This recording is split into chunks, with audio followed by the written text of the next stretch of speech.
साथियों नमस्कार।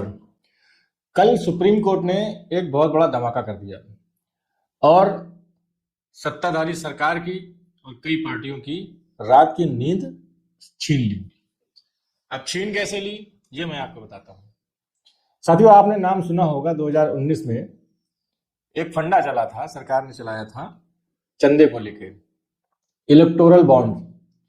सरकार ने इलेक्टोरल बॉन्ड नाम से एक बॉन्ड चला दिए थे कि जिसको भी चंदा देना होगा किसी भी पार्टी को वो इलेक्टोरल बॉन्ड के थ्रू दे सकता है और उसका नाम सार्वजनिक नहीं किया जाएगा और वो गुप्त रूप से ही रहेगा और पार्टियों में वो जिस भी पार्टी को देना चाहेगा वो नाम गुप्त रहेगा। और लिक्विड मनी के नाम पे जो चंदा दिया जा रहा था उस पर पूरी तरीके से रोक लगा दी गई। अब आप लोग समझ ही गए होंगे कि 2019 में ये क्यों हुआ था, ताकि विपक्षी पार्टियां जो हैं उनको चंदा लिक्विड मनी के रूप में ना मिल पाए, वो चुनाव ना लड़ पाए, क्योंकि चुनाव में खर्चा होता है, पार्टियों में खर्चा होता है, हर सांसद में हर विधायक में कुछ ना कुछ खर्चा होता है, कुछ ना कुछ क्या बहुत ज्यादा खर्चा होता है। आप लोगों को जानकर ये ताज्जुब होगा कि एक सांसद पे भारतीय जनता पार्टी के हिसाब से जो उसको इलेक्टोरल बॉन्ड में जो पैसा मिला है, एक सांसद पे उन्होंने पिछली बार 60 करोड़ रुपए खर्चा किया था। अब ये 60 करोड़ चुनाव के लिए खर्चा करना एक सांसद पे चुनाव में पार्टी के द्वारा कितनी बड़ी बात है, ये जरा एक बार सोचिए। अब सुप्रीम कोर्ट ने इस पे आपत्ति जताई है और कड़ी आपत्ति जताई है और आपत्ति जताते हुए कहा है कि इलेक्टोरल बॉन्ड तुरंत ही बंद किए जाए और ये सब गोरख धंधा जो चल रहा है सरकारों के द्वारा ये नहीं चल पाएगा अब। और जनता को जानने का हक है, आरटीआई का राइट है, जनता जानना चाहती है और जानने का हक है उसका कि कौन कितना पैसा दे रहा है इलेक्टोरल बॉन्ड के थ्रू।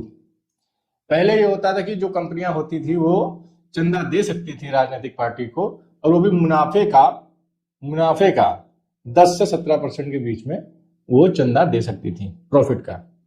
मगर जब इलेक्टोरल बॉन्ड आया तब ये कानून बन गए, ये नियम बन गए कि जो सेल कंपनियां हैं वो भी चंदा दे सकती हैं, उनका नाम उजागर नहीं होगा। जो कंपनियां लॉस में चल रही हैं वो भी चंदा दे सकती हैं पार्टियों को, उनका भी नाम उजागर नहीं होगा। और जो कंपनियां ऑलरेडी प्रॉफिट में हैं वो तो चंदा दे ही रही हैं, उनका नाम तो उजागर होगा ही नहीं। तो साथियों एक समझने वाली बात है, आप लोगों ने सुना होगा अंग्रेजों ने जब शासन किया था, अंग्रेजों ने लगभग 200 साल शासन किया था, मगर अंग्रेजों ने कोशिश लगभग 300-400 साल पहले ही शुरू कर दी थी भारत में घुसने की, और घुसे थे वो ईस्ट इंडिया कंपनी के नाम से। आज की डेट में भी भारत में यही हो रहा है। कुछ पूंजीपति, चंद पूंजीपति, जिनका आप लोगों ने खुद देखा होगा 10 सालों में कितना ग्राफ बढ़ गया है, रईसों की गिनती में कई गुना ग्राफ बढ़ गया है, वो पूंजीपति कहीं ना कहीं ईस्ट इंडिया कंपनी के चचेरे भाई के रूप में प्रकट होकर आ रहे हैं और हमको आपको गुलामी की जंजीरों में जकड़ने की पूरी तैयारी कर रहे हैं। लोग कहते हैं किसान आंदोलन कर रहे हैं, ट्रॉली में एसी लगा के वहां पे बैठे हैं धरने पे, बहुत पैसा है इनके पास, ये किस बात का आंदोलन कर रहे हैं। अरे जिनके पास पैसा है, किसानों के पास क्या पैसा नहीं होना चाहिए? क्या जमीनें नहीं होनी चाहिए? किसानों के पास जमीन है, पैसा है, तभी वो आंदोलन कर रहे हैं। बड़े किसानों में ही दम है जो आंदोलन करेंगे और उस आंदोलन से सभी किसानों को फायदा होगा। पूरे हिंदुस्तान में कृषि होती है, कृषि प्रधान देश है और किसान भी है, मगर हरियाणा और पंजाब के ही किसान क्यों आगे आते हैं, क्यों आंदोलन करते हैं? उनमें दम है, उनमें जज्बा है, उनके अंदर क्षमता है सरकार से लड़ने की। वो छोटे किसान नहीं, बड़े किसान है, इसलिए वो लड़ते हैं। अब आप कहेंगे इलेक्टोरल बॉन्ड और किसान के बीच में क्या संबंध है? संबंध बहुत बड़ा है साथियों। मैंने आपसे अभी कहा था ईस्ट इंडिया कंपनी जब आई थी तब बड़े बड़े राजाओं के लिए ये लोग उपहार लेके आया करते थे। उपहार लेके आते थे, बरगलाते थे, बहलाते फुसलाते थे, थोड़ी जमीन मांगते थे बिजनेस करने के लिए, मसाले यहाँ से लेके जाते थे।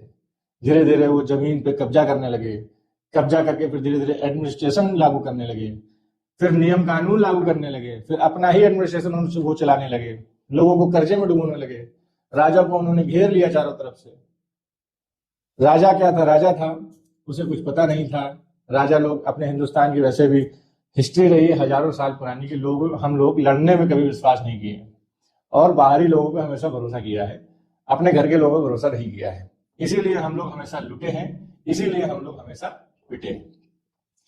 अब ये कंडीशन आ गई है कि अपने देश के अंदर ही ईस्ट इंडिया कंपनी बन गई है और जितने भी गुज्जू भाई हैं इस समय पूरे हिंदुस्तान में फैले हुए हैं।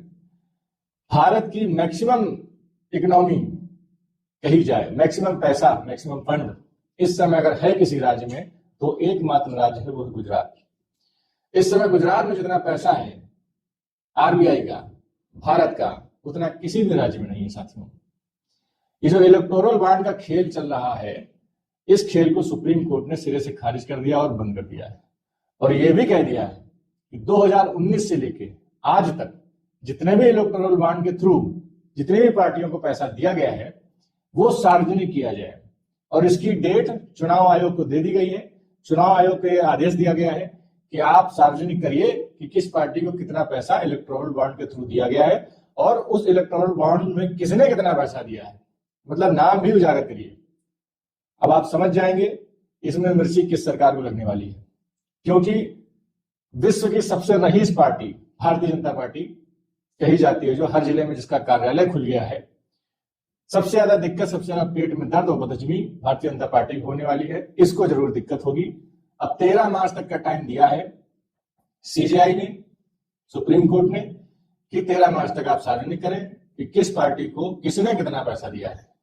और जब ये खुल के आएगा, 13 मार्च तो बहुत दूर है, लगभग 1 महीना है साथियों, जब ये खुल के आएगा आपको क्या लगता है कि 13 मार्च तक क्या ये सार्वजनिक हो पाएगा? कहीं बीच में कुछ ऐसा ना हो जाए कि ये सार्वजनिक होते होते कुछ और ही हो जाए। अगर ये सार्वजनिक होता है तो सबसे ज्यादा पैसा इलेक्टोरल बॉन्ड के थ्रू किसने किसको दिया होगा, ये जरा कमेंट बॉक्स में लिख के बताइए। बात साफ है, ये जो भूमि अधिग्रहण वाला कानून, ये जो किसानों के खिलाफ जो कानून 3-4 सालों से जो आंदोलन चल रहा है, बात साफ है कि ये जो ईस्ट इंडिया कंपनी के चचेरे भाई जो हिंदुस्तान में बैठे हुए हैं, ये कुल मिला के गुलामी की जंजीरों में हम लोगों को जकड़ना चाहते हैं। हम लोगों को राम नाम की माला पकड़ा के ये लोग राज करना चाहते हैं और गुलाम बनाना चाहते हैं। तो साथियों, जो सुप्रीम कोर्ट ऑफ इंडिया ने कदम उठाया है वो बहुत ही काबिल तारीफ कदम है। मैं सुप्रीम कोर्ट को सैल्यूट करूंगा और मैं खुश भी हूं कि हाँ, लोकतंत्र भी जिंदा है। लोकतंत्र का गला पूरी तरीके से घुटा नहीं है, लोकतंत्र भी जिंदा है और जो भी मंशा है लोगों की, वो मंशा सामने निकल के बहुत ही जल्द आएगी। मैं ये नहीं कहता हूं कोई पार्टी खराब है, कोई पार्टी अच्छी है। पार्टी कोई भी हो, देश के हित में होनी चाहिए, देश के विकास में होनी चाहिए, देश के साथ साथ जो देश की प्रजा है, देश की जनता है, उसके भी हित में कार्य होने चाहिए। पर्टिकुलर किसी पार्टी के पास इंडिविजुअल इतना पैसा नहीं होना चाहिए कि वो किसी को भी खरीद सके। अब 2019 के चुनाव में एक एमपी पे 60 करोड़ रुपए पार्टी खुद खर्चा कर रही है, तो एमपी अपने पास से कितना खर्चा करता होगा ये जरा सोचिए। चंद ही महीनों में, चंद ही दिनों में, कह लेंगे चंद ही हफ्तों में चुनाव आने वाले हैं और जो सुप्रीम कोर्ट ने अभी हंगामा काट दिया है, जो बम फोड़ दिया है, इसका इफेक्ट भारतीय जनता पार्टी को क्या पड़ेगा, ये जरा देखने वाली बात है। फिलहाल के लिए इतना ही। बहुत बहुत धन्यवाद।